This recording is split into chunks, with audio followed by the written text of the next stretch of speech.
Bab 120. Pemeriksaan paksa. Entah kenapa, aku merasa hangat saat dia memarahiku. Ketika dia menyalakan mobil, aku bertanya kemana kami akan pergi, tetapi dia tidak menjawab. Sebaliknya, dia mencubit daguku dan memeriksa wajahku. Aku memerah dan mendorong tangannya menjauh sebelum menatapnya dan pengemudi. Apa yang kamu lakukan? Atlas menaikkan pembatas di mobil untuk memberi kami privasi. Aku pikir Retail Empire memberikan tunjangan karyawan yang luar biasa. Aku tidak terkejut karena Atlas adalah asisten seseorang yang penting. Dia berkata, tunjukkan memarnya. Tidak apa-apa. Kamu sudah melihat semuanya? Aku menghindari tatapannya dan mencoba menyembunyikan rasa tidak nyaman. Namun, nadanya kembali menjadi keras. Jadi, apa foto-foto itu palsu? Apakah kamu akan menunjukkan lukamu, atau aku harus memaksamu? Nafasku semakin cepat karena situasinya menjadi terlalu intim. Bagaimanapun, aku memiliki memar di area pribadi yang tidak berani aku tunjukkan padanya. Sebelum aku bisa menyelesaikannya, Atlas memelukku dan menekan tangannya ke punggungku. Aku tidak bisa menahan diri untuk mengeluarkan erangan lembut. Dia mengangkat bajuku tanpa peringatan, dan aku melindungi dadaku sambil berseru, "Hei, kamu sudah keterlaluan." Aku merasakan tangannya berhenti ketika dia melihat memar di dadaku dan perutku. Aku meliriknya dan melihat ekspresinya yang dingin. Dia mengusap luka-lukaku dengan jarinya, membuatku tegang. Setelah melihatku, Atlas memutarku untuk memeriksa punggungku. Meskipun aku memiliki lebih sedikit luka di sana, kondisinya tetap parah. Atlas menempelkan telapak tangannya yang hangat pada lukaku, dan aku merasakan sedikit kelegaan. Namun, sentuhannya juga membuat jantungku berdebar kencang. Aku tidak pernah mengizinkan siapapun selain Matthew untuk menyentuhku hingga melewati batas-batas pribadiku. Dia merasakan ketidaknyamananku dan membetulkan pakaianku.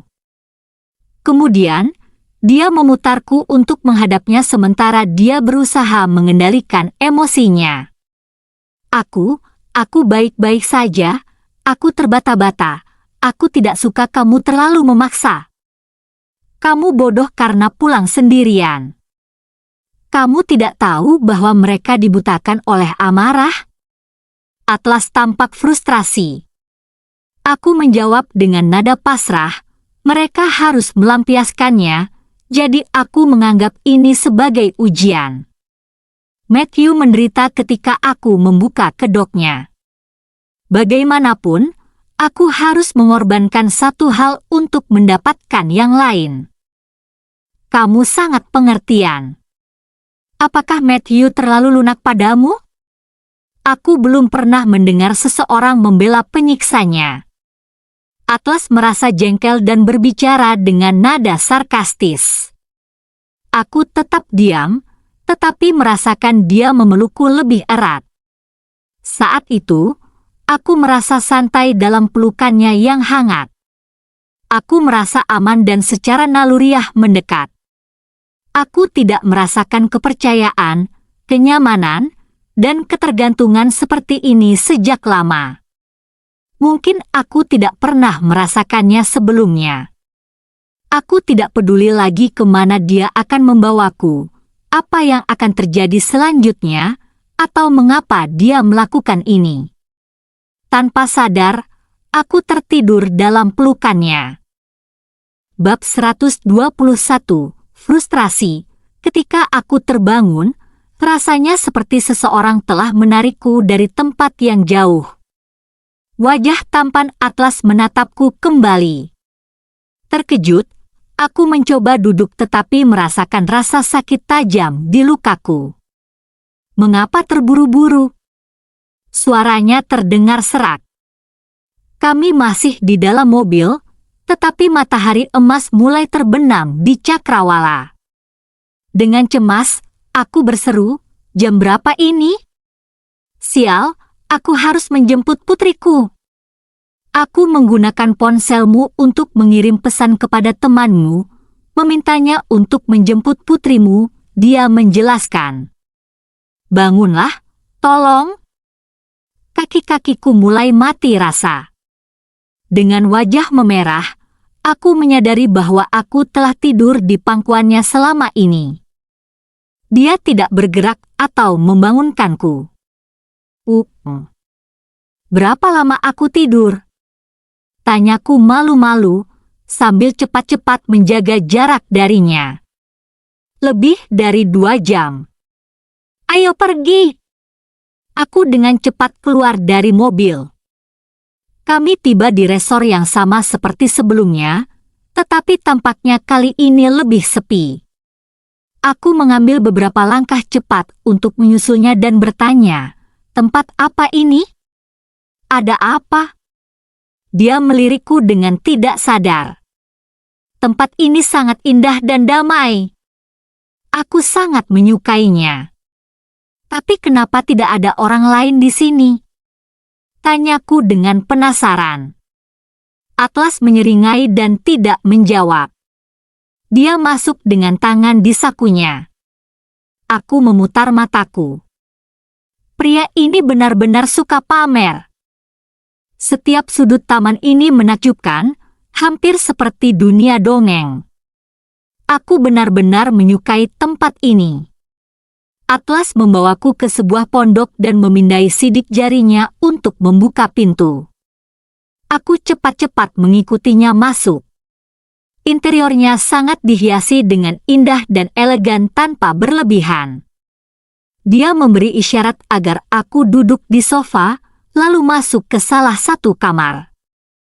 Tidak lama kemudian, dia kembali dengan kotak obat. Terkejut, aku berkata, "Kah, kamu tidak perlu melakukannya. Aku sudah merawat diriku di rumah." Dia menatapku dengan penuh arti. "Apakah kamu takut padaku?" Aku tertawa gugup sambil memeluk diriku sendiri. Tidak. Aku tidak perlu ini."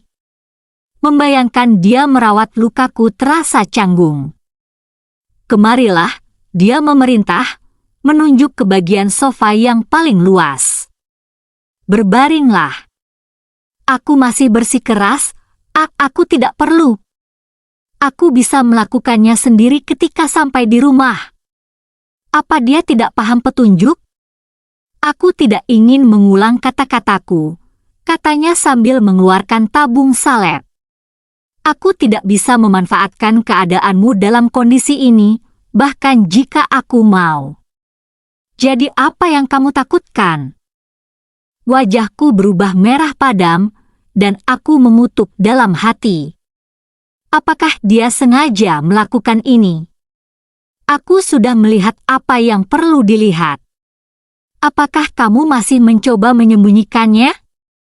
Dia berbicara tanpa emosi.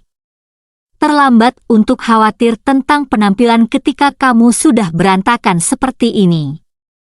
Dia berjalan mendekat dan mengangkatku ke Chaiselongwe. "Bergerak lagi, dan aku akan melakukannya di sini. Dengan begitu, kamu tidak akan punya alasan lagi." Wajahku memerah hingga ke telinga. Pria ini serius. Dia tampak dingin dan sopan, tetapi dia berbicara tanpa sungkan. Aku tiba-tiba menyadari betapa sedikitnya aku tahu tentang dia dan karakternya. Aku hanya tahu dia adalah asisten di ATL Empire. Yang mengerikan adalah bagaimana dia tampaknya mengetahui segalanya tentang diriku, dan itu membuatku merasa canggung sekaligus terpesona.